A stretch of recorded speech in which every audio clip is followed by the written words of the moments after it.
Good afternoon everybody, we're here with Lockie from Copperhead Restorations and it looks like we've got a 1966 A-code Mustang here. We'll just come back to Lockie. Mate, what's going on here, Lockie? Well, we're putting a new roof on this car. Mate, I've been around these old bangers all my life and I've very rarely seen anyone put a new roof on one. Why are you doing that? It's pretty rare, but the customers brought the car to us with some small perforations in the side of the roof, and we can show you out here the old roof that's come off this car. So he's come to us, and this car, as you can see from the roof, was already painted and quite nice. But we've got these little pinholes that were actually starting to show through, and they were just showing through as bubbles to start off with. We've run the sander through there, and of course all the fillers been taken out, and you can see that the rust is just continuing on. So the repair was done, but it was fairly substandard. So instead of just cutting the metal out, which is the usual thing that we would look at, I did an investigation of the inside of the roof with an inspection camera, and we found that the best thing to do is take the roof off, and I'll show you why. Let's have a look at the other side. Yeah. This is me mate Phil. Hey Phil, how you going? There, Simon and Lockie. On the strength of the team there. He's the labourer. Well, I can see that. He's the labourer. I'll get out of the view now. So, yeah, quite obvious.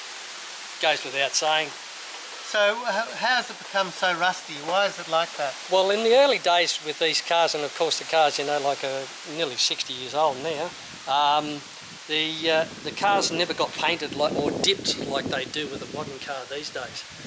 So the car was put together in bare metal form, and then they just spray the inside that they could get access to, and that's why you can see that the paint only goes where the frame's not.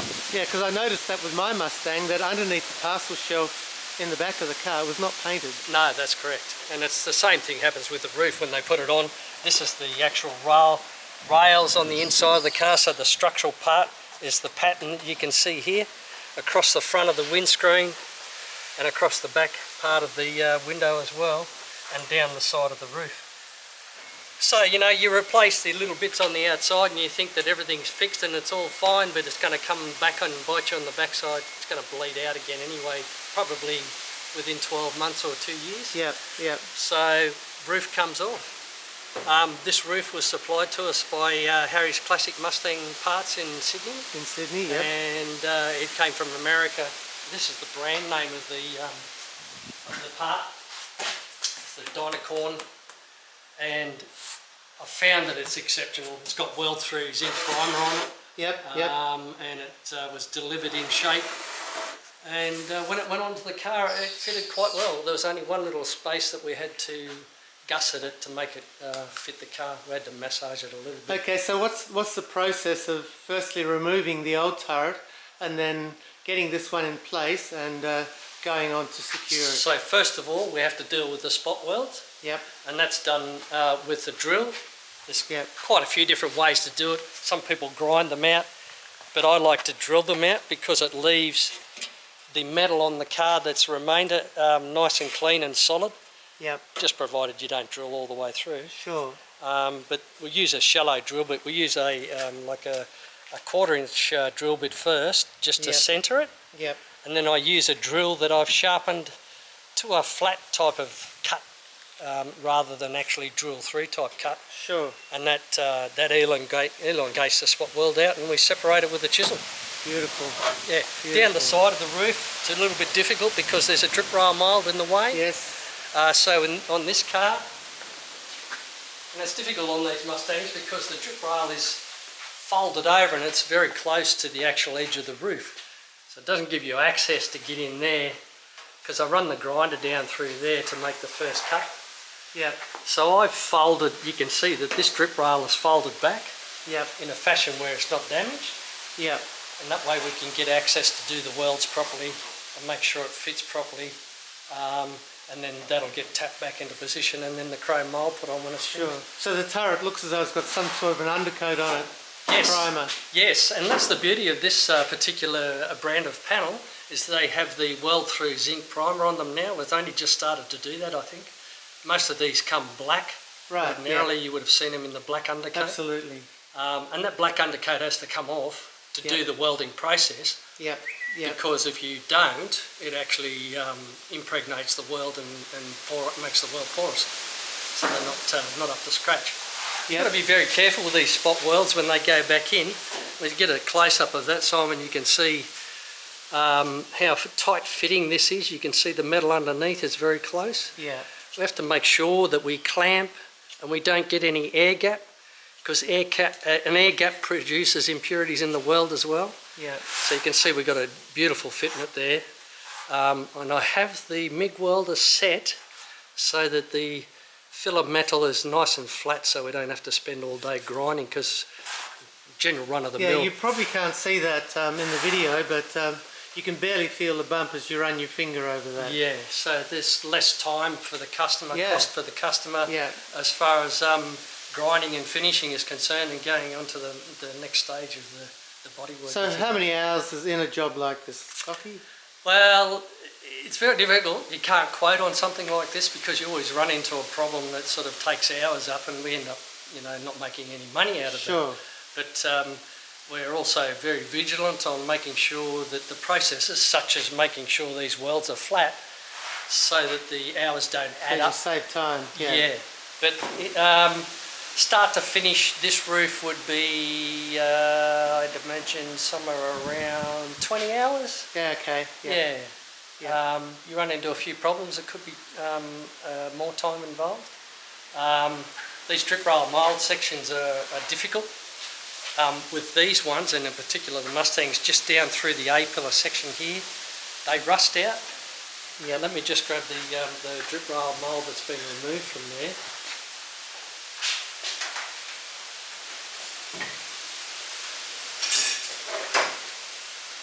So you can see from this is, it's been trimmed, so it's had the rusty bit trimmed off it, right? Yeah. But that normally fits into there. Yes. But because it's sandwiched together, and the cars didn't get painted well in those days, you can see the corrosion coming through on that. Absolutely. But what had happened with this particular car, and it happens with most Mustangs in the A-pillar, is the rust had gone through the A-pillar, so we've put pieces in there to restore that. Okay, yep. And then we make a new piece to go on this, which is here. Not that one, that one. So that'll get welded to there, which is the correct width. Yes. That'll get TIG welded up through there, and then shaped to fit back into position again. Perfect. So that'll be all perfect. So where are we up to now, Lockie? So what's the next step? We've tacked it in place, and it's critical with these, when you're tacking them in place, that you must travel all around with tacks in fairly wide gaps and make sure the roof fits exactly how it's supposed to fit. So we've done the MIG weld tacks across the back, we've done them across the front, we've done them down the side of the drip rail. So there's no overlap here, this is all butt welded? Yes. Yep. When you do an overlap, you have the same problem as you have with the drip rail mould on the front there. When you sandwich two bits of metal together like that, you're creating a rust problem right from the word go. Sure. No sooner that gets welded back together, the condensation will sit in that joint, and it'll corrode and start to rust back out again. So we do a butt weld, and that's where the TIG welder comes into place. You can do it with a MIG. I prefer the TIG. The TIG in the long run is less work because there's less grinding. When you've got less grinding, because there's just hours in grinding and finishing, and there'll be more filler go into it because it distorts a lot more. Whereas the TIG, we almost virtually just seam the two bits of metal together. And that's why the joint is so close. If it was a MIG weld, we'd have 0.8 of a gap there. Because with a MIG weld, you need the metal to go in between the two bits of metal. Otherwise, the MIG just sits on top. Butted right up. She's hard up. That must take quite a bit of work to get all this perfect, so before you put it into place that it fits perfectly, before you can hit it with the welder. Yeah, it certainly does. And there's a bit of a template technique that I do with masking tape, Yes, I saw you do that. to draw the line, and then you Yep. mirror image it on the other side. Yep, So yep. this cut's the same as that cut. Yep.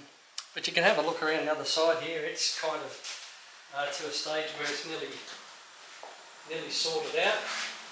That's the TIG welder.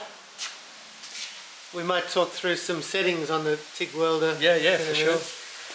Wow, look at that. So we haven't got very minimal filler to go through there to finish that off. Yep. But it's yep. nice and solid, and you don't get distortion running down into the wing here, and you don't get the distortion running up into the roof there. That's a beautiful job.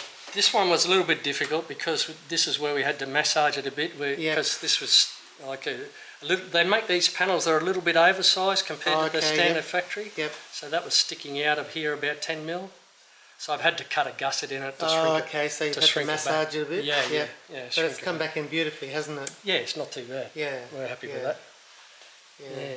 So talk to me about the welder. The two different welders. This is the MIG here. Yep. It's a Kempi 200. So it has manual and automatic settings. On the manual setting I go to make the weld sit flat like this. Yep. And the reading for it is 19 volts Yes. with 3 meters per minute of wire feed. Okay. Yep. Your welders will change from brand to brand, and you'll probably get a little bit of a different result. Sure. But you need to play, I'll show you the example that I've played with over here. So you need to get your settings done. So I played, and so the first one you can see you're sitting a little bit high. Yep. So I reduced the wire feed, kept the volts at the same, and we've got it sitting flat the way it's supposed to Beautiful. Yep. And as you say, that saves labour in the end when you're cleaning it off. So much so. Yep. We've got less sparks falling inside all the areas of the car, going down inside the cavities of the car, which is what I don't like seeing happen. The grinders that I use are variable speed. Yep. You don't want something that spins at 10,000 RPM. The one I've got goes from 1200 up to, which is a Milwaukee, beautiful stuff, Milwaukee. Yep. 1200 RPM up to 8.5, which is more than enough. Yeah, more sure. than enough. Sure.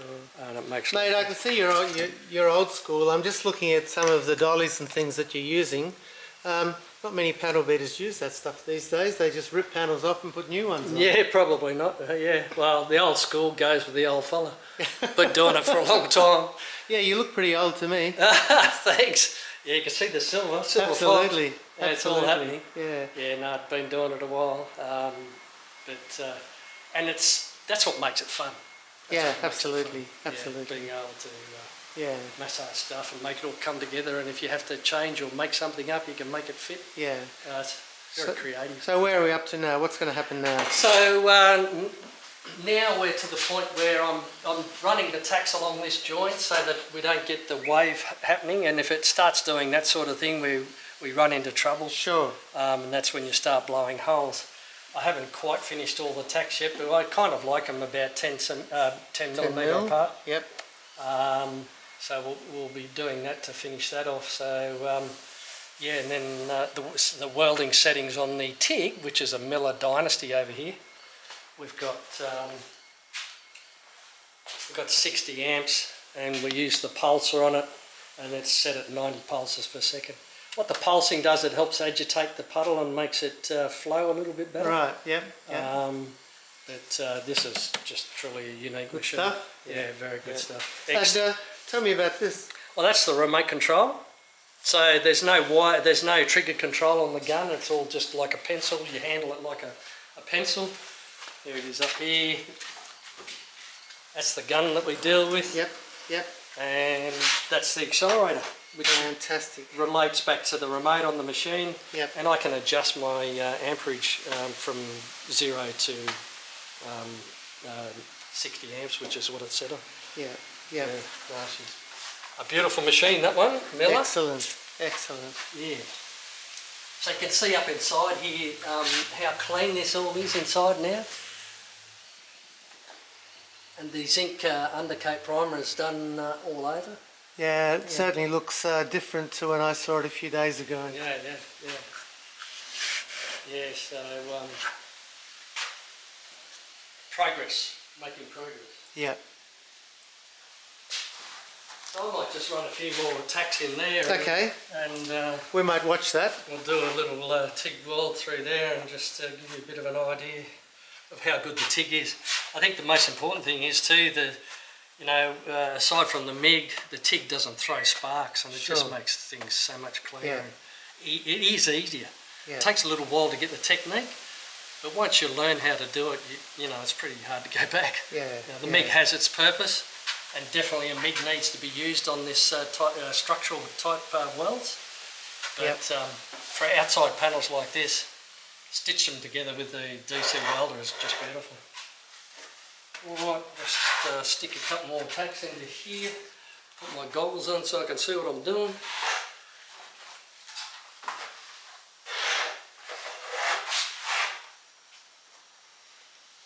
As we said, 1966 Mustang. These used to make about 220 horsepower. Then there was the K-Code that made about 270. A beautiful car. This one's had a bit of work done to it. I know the engine's been fiddled with, but I noticed that they fitted disc brakes to it, and they don't normally come with disc brakes. And then on the rear, I'm noticing that they're still running the standard, I think they're 10-inch drum brakes. The colour looks as though it's the original colour. I can't remember what that colour is called.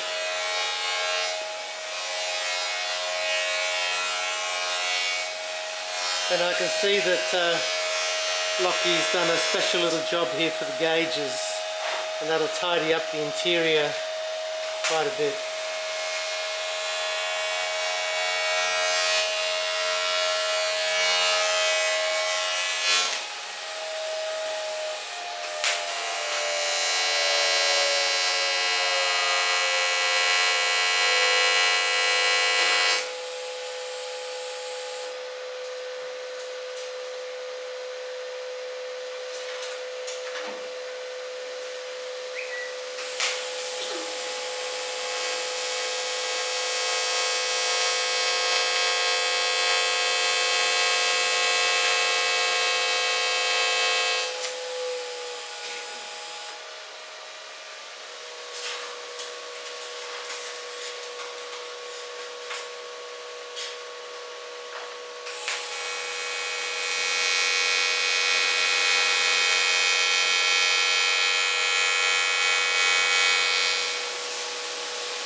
Okay, let's have a look. So we're running our tacks a bit closer. There's one in there already. We'll just sand it off a little bit. Yep. So we're going to run I'll run a TIG through here just to give you an example, and so you can see the actual difference that it makes compared to a MIG weld. Everybody's seen a MIG weld before on the YouTube channels. Yeah. And you'll be able to see how low that we can make this lay, and hopefully it doesn't need any filler rod as we travel. Great. Great.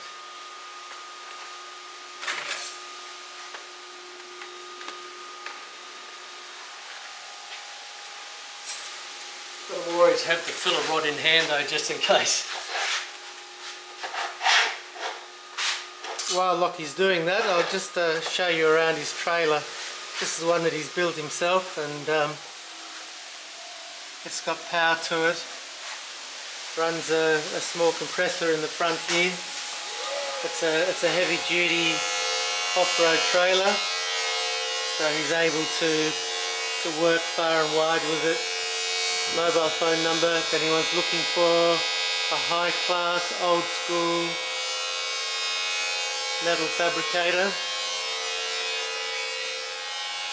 I think one of the welders lives in there, the other welder lives up in there. Got all toolboxes all along here.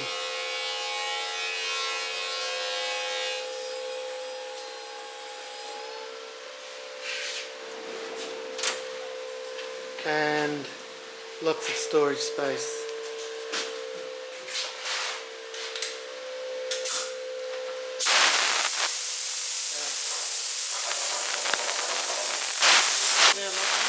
Just a quick cool down of the air. Yep. We don't use water, of course, because it's, you know, we're playing with electrical stuff. So. Yep.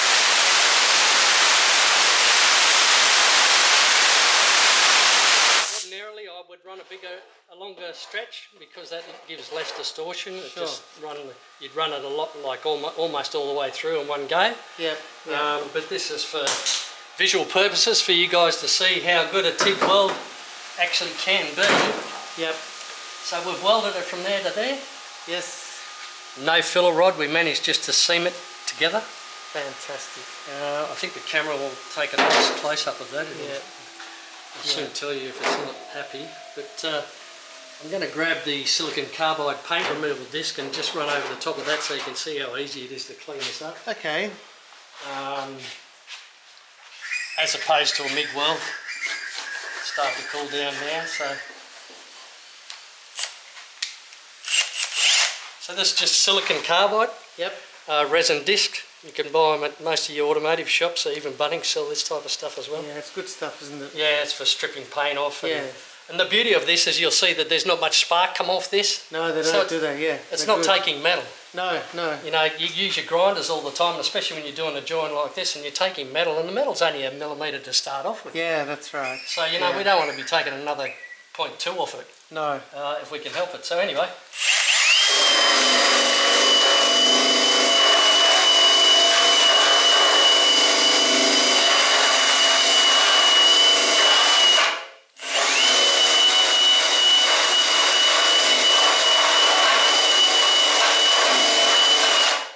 So you see there's no sparks, and that's very clean, isn't it? the finished product. That's very clean.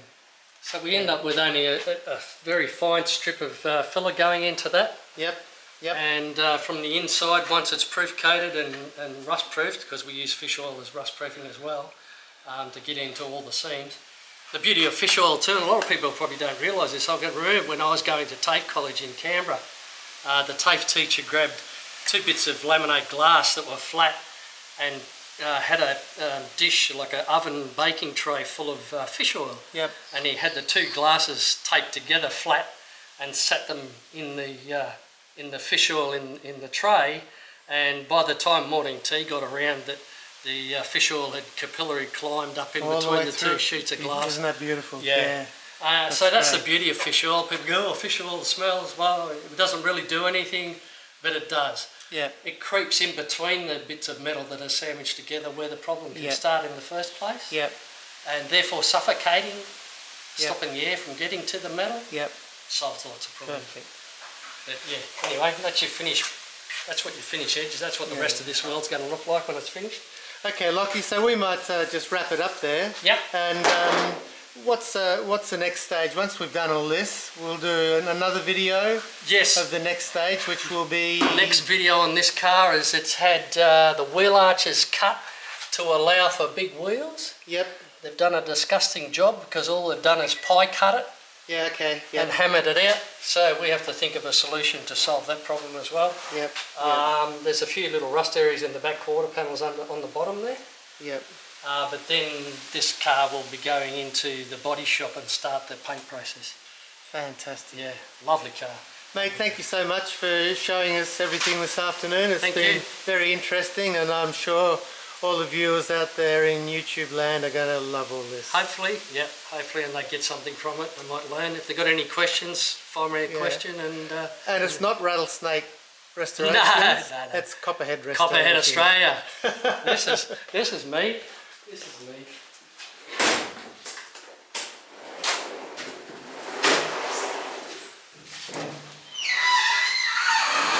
There it is. Metal Restoration Services, Automotive, Trailer, Marine Welding.